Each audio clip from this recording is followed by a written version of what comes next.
Malware analysis has this reputation online where people act like you need a PhD in assembly language just to open a debugger. Meanwhile, the reality is usually some sleep-deprived guy in a hoodie staring at a VM at 2 a.m. going, "Bro, why is this ransomware trying to contact Russia through Internet Explorer?" Malware analysis is genuinely one of the most fun parts of cybersecurity once you stop treating it like a university lecture and start treating it like detective work, where the criminal literally left their code behind. The problem is most beginners try learning it by reading 800-page x86 books before they've even opened the malware sample. No wonder people quit. Before we dive in, if you like the way I break this stuff down and you actually want to learn hacking the right way, Cyberflow Academy isn't just another learning platform. We provide focused, advanced courses in key areas like website hacking, bug bounties, OSINT, reverse engineering, and more. Material that goes far beyond what can be taught on YouTube. Otherwise, I'll get another strike. You also gain access to our active and ambitious Discord community, where you can reach me directly whenever you need guidance. And listen, I know that cybersecurity evolves fast, so I have made a commitment to constantly update the material and add new courses. We already have 500 plus members learning, landing bounties, and applying these skills in the real world. So what are you waiting for? Join through the link in the description and use code Cyberflow50 to get a whopping 50% off, so hurry up. The fastest way to learn is honestly to infect yourself on purpose,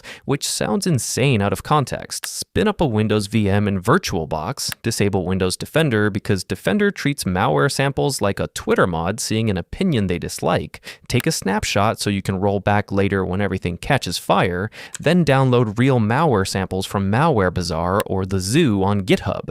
These are actual malware samples used in real attacks, so never run them on your real machine unless you want your next Google search to be how to explain ransomware to my parents.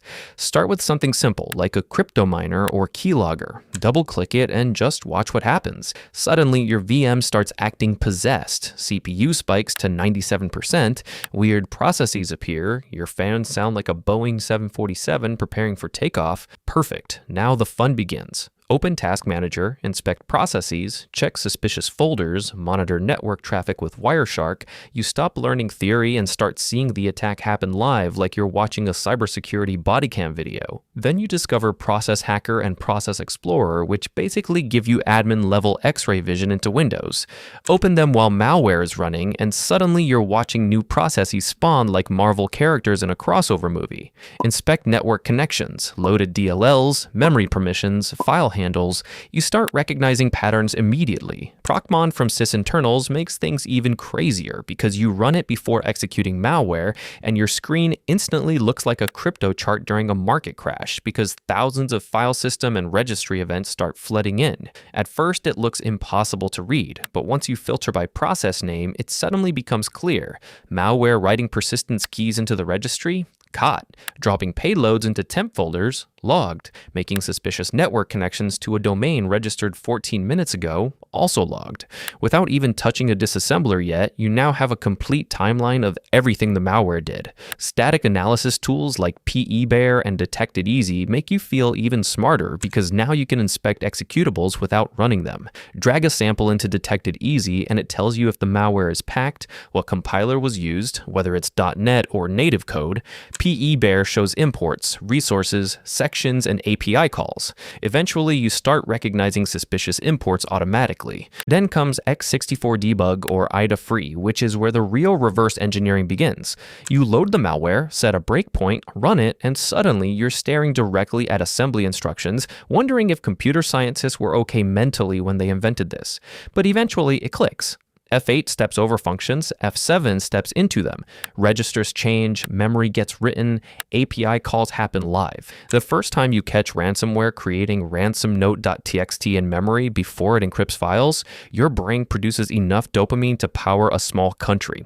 You're not reading about ransomware anymore. You're literally watching the exact moment the villain presses the button. Flare VM makes the setup process way easier because it's basically the Avengers bundle of malware analysis tools. It's a pre-built Windows VM with x64 debug, Ghidra, IDA, ProcMon, Wireshark, and everything else already installed.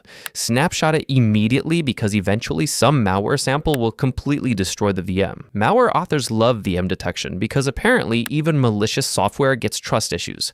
Samples check for VirtualBox drivers, VMware processes, suspicious MAC addresses, weird hardware names.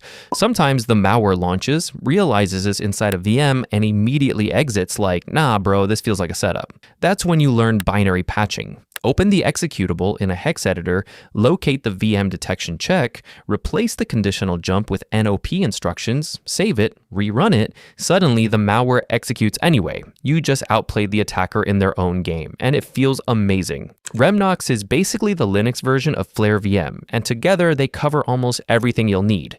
Linux malware, unpacking payloads, string extraction, decoding weird files, it's all there. Tools like Radar2, Binwalk, Foremost, Scalpel, and Strings are pre-installed, so you spend less time fighting dependency issues and more time actually analyzing malware instead of debugging package managers like some medieval IT wizard. One of the best ways to improve is reading actual malware reports from companies like Palo Alto Unit 42, Kaspersky, and ESET, because these reports are master classes in analysis.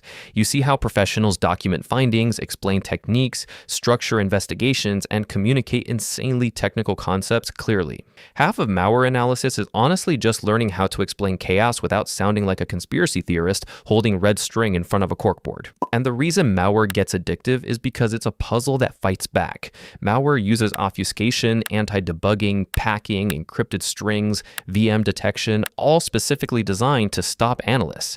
When you finally bypass those protections and unpack a heavily obfuscated sample, it feels incredible. So stop overthinking it and just start safely breaking stuff. You are not supposed to understand everything immediately. Nobody does. Every malware sample teaches you something new and slowly builds your intuition for how malicious software behaves. Still stuck in tutorial hell. We got full courses step by step as well. Web hacking labs, real attack flow. Not click here, actually break the code. Reverse engineering, crack moves inside. Ghidra open, ego died. Bug bounty methods that actually scale. Find one vuln, that's grocery money mail. $29, that's it bro. Skill goes up, that's Cyberflow. Python for hackers, C plus Paint. Dropping every month, no content drought, we stack it up. Private Discord, killers in chat, stuck on a bug, we fixed that.